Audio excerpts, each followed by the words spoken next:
வணக்கம். இன்றைக்கி நம்ம பார்க்க போகிற சமையல் உடல் எடை, கெட்ட கொழுப்பு, சுகர் லெவல் கண்ட்ரோல் பண்ணுற மாதிரி ஒரு அருமையான கஷாயம் எப்படி செய்யலாங்கிறத பார்க்கலாம்.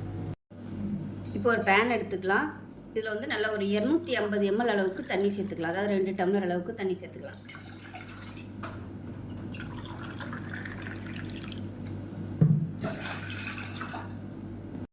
இப்போ இந்த ஆவாரம் பூ பொடி 1/2 டேபிள் ஸ்பூன் அளவு சேர்த்துக்கலாம்.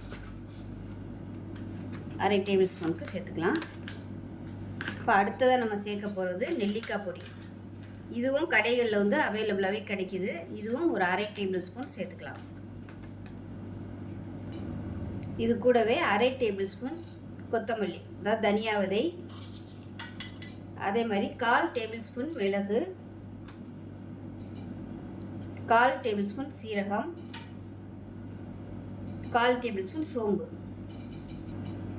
1/4 டேபிள் ஸ்பூன் பட்டைத்தூள். அதாவது நம்ம பிரியாணிக்கெலாம் சேர்ப்போம் இல்லையா, பட்டைத்தூள். இதுவும் நார்மலாகவே டிபார்ட்மெண்ட் ஸ்டோர்லாம் கிடைக்கிது. லவங்க பட்டைத்தூள்னு கேட்டு வாங்கிக்கோங்க. அப்படி இல்லைன்னா நீங்கள் வீட்டில் வந்து சுருள் பட்டை இருக்கு இல்லையா, அது கூட நீங்கள் மொத்தமாக சேர்த்து நல்லா பொடி பண்ணி வச்சுக்கிட்டிங்கன்னா யூஸ் பண்ணிக்கலாம். இது கூடவே வாசனைக்காக ஒரே ஒரு ஏலக்காய், கொஞ்சமாக சுக்கு தட்டி வச்சுருக்கேன், அதை சேர்த்துக்கலாம். சுக்கு இல்லைன்னா நீங்கள் இதுக்கு பதிலாக இஞ்சி சேர்த்துக்கலாம். இது எல்லாமே நல்லா அப்படியே மீடியமான ஃப்ளேமில் கொதிக்கட்டும். இதில் சேர்த்துக்க பொருட்கள் எல்லாமே கெட்ட கொழுப்பை கரைச்சி எடுத்துரும். அதே சமயம் ரத்தத்தை வந்து நல்லா சுத்தம் பண்ணும். இது வந்து வெயிட் லாஸ் பண்ணுறதுக்கு மட்டும் இல்லாமல் சுகர் லெவல் வந்து கண்ட்ரோல் பண்ணுறதுக்கும் இந்த டீ வந்து குடிச்சிங்கன்னா உங்களுக்கு நல்லா கண்ட்ரோல் ஆகும். வெயிட்டும் லாஸ் ஆகும், சுகர் கண்ட்ரோலும் நல்லா வரும். இப்போ நல்லா மீடியமான ஃப்ளேமில் நல்லா கொதிக்க விட்டாச்சு. நல்ல ஒரு வாசனையும் வருது. இப்போ இது வந்து வடிகட்டிக்கலாம். டெய்லி எடுத்துக்க முடியலைனாலும் வாரத்தில் ஒரு 2 இல்லை ஒரு 3 நாளாவது இந்த மாதிரி கஷாயம் வச்சு சாப்பிடுங்க.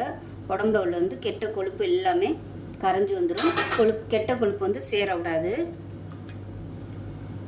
சின்னதாக ஒரு 1/2 மூடி அளவுக்கு லெமன் ஜூஸ் வந்து பிழிஞ்சு விட்டுக்கலாம். லைட்டாக ஆறட்டும். ஆறுனதுக்கப்புறமா லெமன் ஜூஸ் வந்து பிழிஞ்சு விட்டுக்கோங்க.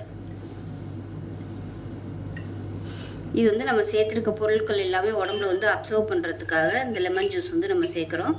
நல்ல ஒரு எதிர்ப்பு சக்தியும் கிடைக்கும் இந்த கஷாயம் சாப்பிடும்போது. ஏன்னா நெல்லிக்காய் பொடியெல்லாம் போட்டிருக்கனால விட்டமின் சி சத்து வந்து நல்லா அதிகமாக இருக்கும். இப்போ இதில் வந்து தேன் சேர்த்துக்கலாம். தேன் சேர்க்கும் போதும் வெது வெதுப்பாக சேர்க்கணும். தண்ணி அந்த கஷாயம் வந்து ரொம்ப சூடாக இருக்கக்கூடாது, வெது வெதுன்னு இருக்கணும். உங்களோட விருப்பத்துக்கு தகுந்த மாதிரி தேன் சேர்த்துக்கோங்க. இதுவும் நல்ல வெயிட் லாஸ் பண்ணுறதுக்கு நல்லா ஹெல்ப் பண்ணும். அவ்வளோதான். இப்போ நமக்கு குடிக்கிறதுக்கு ரெடியாக இருக்குது. காலையில் வெறும் வயிற்றில் காஃபி டீக்கு பதிலாக இந்த மாதிரி எடுத்துகிட்டு வந்தீங்கன்னா கண்டிப்பாக உங்களுக்கு வெயிட் லாஸ் நல்லா ஆகும். சுகர் லெவலும் நல்லா கண்ட்ரோல் பண்ணும். சுகர் லெவல் வந்து கண்ட்ரோல் பண்ணணும்னு நினச்சிங்கன்னா தேன் சேர்க்காமல் நீங்கள் வந்து அப்படியே சாப்பிட்லாம். ஸோ அவ்வளோதான். செஞ்சு பாருங்கள். செஞ்சு பார்த்துட்டு எப்படி வந்துச்சுங்கிறத சொல்லுங்கள். வீடியோ பிடிச்சிச்சுன்னா லைக் பண்ணுங்கள், கமெண்ட் பண்ணுங்கள், சேனல் சப்ஸ்கிரைப் பண்ணுங்கள், பக்கத்தில் உள்ள பெல் பட்டனையும் ப்ரெஸ் பண்ணுங்கள். நன்றி.